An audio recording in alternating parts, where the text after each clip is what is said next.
بتقاضائے بشریت چاہے وہ اہل بیت کا کوئی بہت بڑا فرد ہو، امام حسن ہو، امام حسین ہو، علی المرتضی ہو، تو طبقہ انبیاء کو اللہ نے معصوم رکھا ہے۔ عصمت جو ہے یہ مخصوص ہے انبیاء علیہ السلام کے ساتھ، لیکن اس طبقے کو، اہل بیت کو، صحابہ کو اللہ نے، ہم ان کو محفوظ سمجھتے ہیں کہ اللہ معصوم نہیں ہے، لیکن ان کو اللہ نے محفوظ رکھا ہے، ان کو محفوظ فرمایا ہے۔ اس لیے ہمارا ان کے ساتھ جو ظن ہے، گمان ہے، وہ بہتر ہے کہ یہ ہم سے اچھے ہیں اور ان اللہ کے مقبول ہیں۔ لیکن یہ کہنا کہ یہ پاک ہیں نبیوں کی طرح، یہ عقیدہ غلط ہے، یہ اہل سنت کا عقیدہ نہیں ہے، کیونکہ اس پر دلیل نہیں ہے۔ عصمت انبیاء پر تو ہے، لیکن ان لوگوں کے عصمت پر کوئی دلیل نہیں ہے۔ ازواج مطہرات بھی جو ہیں وہ محفوظات ہیں، معصومات نہیں ہیں، محفوظات ہیں۔ دیکھیں نا، وَمَن یَأْتِ مِنکُنَّ بِفَاحِشَةٍ مُبَیِّنَةٍ یُضَاعَفْ لَهَا الْعَذَابُ ضِعْفَینِ وَکَانَ ذَلِکَ عَلَى اللَّهِ یَسِیرًا۔ اگر امکان گناہ نہ ہوتا تو اللہ نے فرمایا کہ اے نبی کی بیویوں، اگر تم میں سے کسی نے فحشہ کام کیا تو امت کے لوگوں کو ایک بدلہ دوں گا اور تمہیں دو، اس لیے کہ تم رسول کی بیوی ہو اور ایسا کام کیوں کیا ہے؟ امکان گناہ نہ ہوتا تو اللہ کیوں فرماتا؟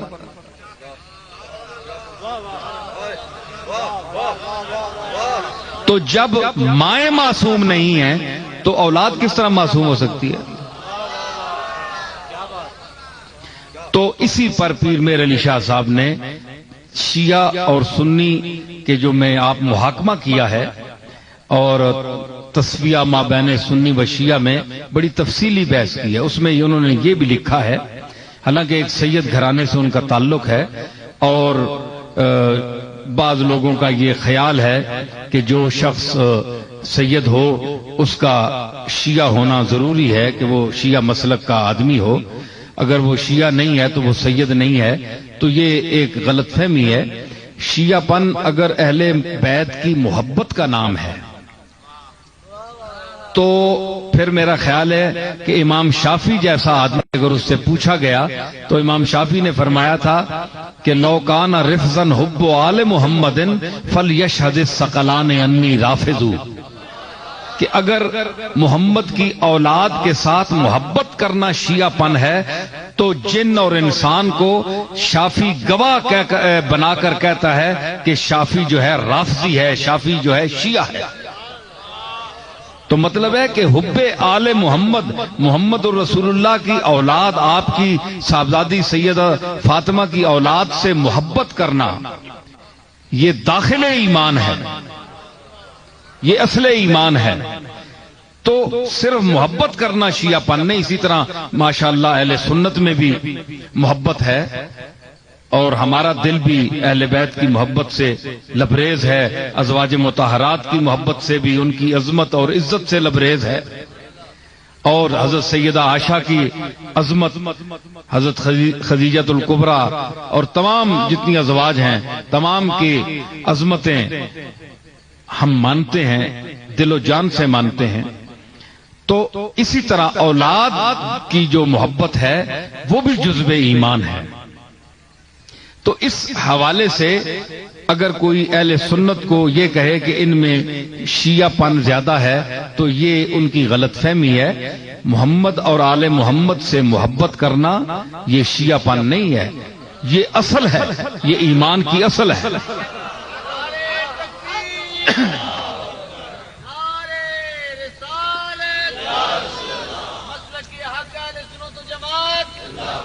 تو اس میں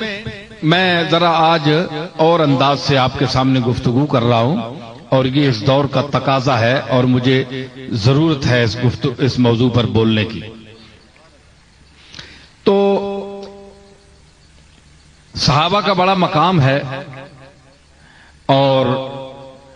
اس میں بھی درجات ہیں، سابقون الاولون ہیں، کچھ پہلے ایمان لائے، کچھ بعد دور میں لائے، تو اللہ نے ان کے لیے بھی وعدہ فرمایا اچھائی کا تمام کے ساتھ، تو ہم ان کا بھی احترام کرتے ہیں۔ تو جس طرح اہل بیت کے افراد، ازواج مطہرات اور اولاد رسول، یہ جب معصوم نہیں، اور حضرت پیر میر علی شاہ صاحب نے یہ لفظ لکھے کہ یہ نہیں ہو سکتا کہ ان سے کوئی خطا نہیں ہو سکتی، اہل بیت سے کہ یہ غلطی نہیں کر سکتے، یہ بھول چوک ان سے نہیں ہو سکتی، ایسی کوئی بات نہیں ہے، یہ بھی بھول سکتے ہیں، ان سے بھی خطا ہو سکتی ہے، اور یہ بھی اللہ سے معافی مانگتے ہیں۔ وہ تو ایسی بارگاہ ہے کہ بھی معصوم ہو کر بھی استغفار کرتے ہیں، اور یہ کہتے ہیں کہ کوئی ہماری ایسی بات نہ ہو جو مالک کو ناگوار گزری ہو۔ حضور کتنی مرتبہ دن میں استغفار فرماتے تھے، تو یہ وہ بارگاہ ہے اللہ کی۔ تو اس حوالے سے کوئی بھی معصوم نہیں ہے، خطا ہو سکتی ہے، تو اپنی طرف سے عصمت کا یہ عقیدہ گھڑ لینا بغیر کسی سند کے، شرعی سند کے، قرآن و حدیث کی سند صحیحہ کے بغیر کسی کے متعلق کوئی عقیدہ گھڑ لینا کہ یہ طبقہ یوں ہے، یہ طبقہ یوں ہے، تو اس کی اہل علم کی نظر میں کوئی حیثیت نہیں ہوتی جب تک آپ کے ساتھ، آپ کے پیچھے کوئی دلیل قطعی نہ ہو، حدیث صحیح موجود نہ ہو، کوئی قرآنی ثبوت نہ ہو، ادلہ قطعیہ میں سے کوئی دلیل نہ ہو، تو ویسے ہوا میں تعمیر شروع کر دینا یہ کوئی سمجھداری کی بات نہیں ہے۔ تو اہل سنت والجماعت کا جو مسلک ہے 1400 سال پر محیط ہے، اس میں بڑے بڑے اکابر اور بڑے بڑے لوگ پیدا ہوئے ہیں، تو یہ مسلک بڑی چھان پھٹک کے بعد، جس طرح کہنے نا چھاننی وچ چھن کے پہنچے ہے، 1400 سال نہیں چھاننی لگی ہے، ہر عقیدہ ہر بات جو ہے وہ چھن کر آ رہی ہے، تو اس میں بڑی بڑی روایات ہیں، بڑے بڑے عجیب باتیں ہیں، تو یہ فرقے وجود میں آئے حضور علیہ الصلوۃ والسلام کے بعد۔